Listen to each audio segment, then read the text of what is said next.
Good morning. Kristofer here with another Steep Spiritual Sustenance offering coming to you from our kitchen.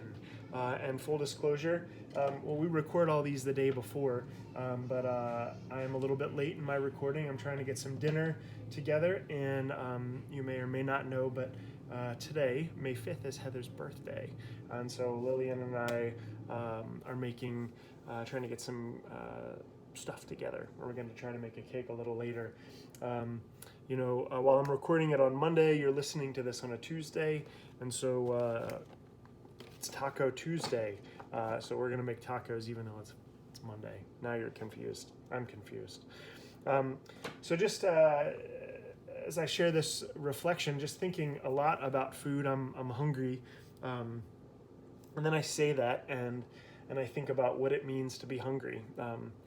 We've been doing lots of really great ministry around food. Both the Epiphany congregation and St. Thomas have been really committed to this for a long time. As we come together and God does this new thing, I am pretty excited to see the ways that we're being formed as a community of faith during this challenging time. Many of our neighbors, as you know well, are facing food scarcity issues as hours are cut, as jobs are lost. People that, people were already hungry before, but now there's a whole nother level of hunger.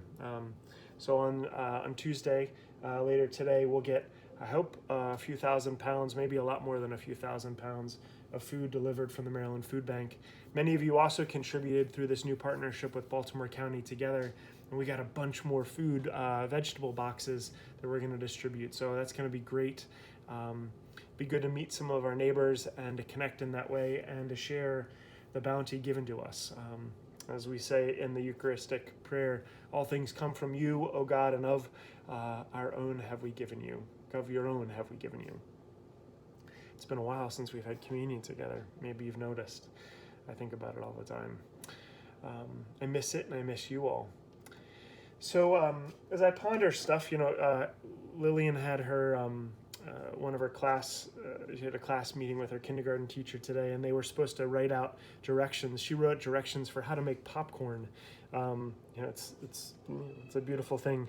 But these are challenging times, figuring out how to educate your child at home, how to, provide for your family, how to be community, how to grow in the ways that God calls us to, how to share what we have.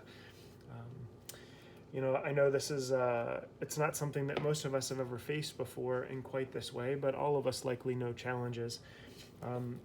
The little challenge of just getting bored with the food we've been eating and just bored with the environment of just being at home as much as we are. But we were looking through cookbooks the other day, and I found this old cookbook. Came from the community outside of Chicago where Heather grew up. It was really neat. They have this section called the Community Kitchen, and in the book is there's some really beautiful historic information. It says these meals were prepared as an experiment in cooperative housekeeping that drew nationwide attention to Evanston. The idea for such home delivery of meals began just after World War I in 1918. The Evanston Women's Club was concerned about conserving food for the war effort. As their contribution, the members canned 7,000 jars of fruit and vegetables, most of it from local gardens. Half were donated to charitable institutions, the remainder sold. The profit donated to the Women's Club War Emergency Fund. This community kitchen, it intrigues me. I think about our kitchen, I think about our community dinner, which I really am missing a lot. Think about our community garden. I know Kristen Andrews put out a call for anybody that might be interested in planting there. You heard me talk a couple weeks ago about our community garden, or our garden in the back. It's not a community garden. In fact, it's just a family garden. But, the way that we grow. We grow where we're planted, and we share the bounty we've been given. I was thinking about the passage in the Hebrew Bible of Elijah and the widow of Zarephath, where Elijah, in this time where the water dries up, he's hungry. He's told by God to go to Zarephath in the region of Sidon, and he encounters this widow, and she's supposed to give him something to eat, but she doesn't have anything. And she says, I'm just about to take these sticks and go home and prepare the little bit we have for myself and my son, and then die. Yeah. Enter Elijah, and more importantly, enter God. And God says, I'm going to provide for you, the prophet, and I'm going to provide for them.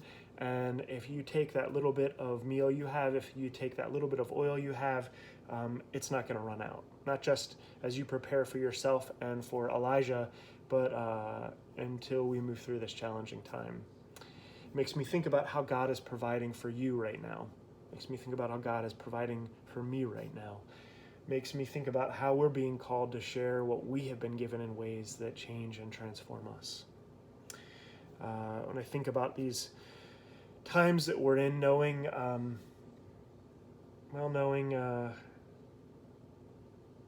that we all face unique and different challenges, feeling God's presence with us. Better get this food going, by the way, speaking of challenges. Just know that you're in my prayers. I miss being with you. I miss being together in the way that we were, and I pray for a time where we can grow a little bit closer together. And in the midst of these challenges, may God continue to be with us, to show up even when we feel like we don't have enough, and to help us believe with all of our hearts that we have this abundant gift of life that we've been given. So happy Easter to you, because it's still Easter, these great 50 days. Christ's peace be with you, and I look forward to our next time together.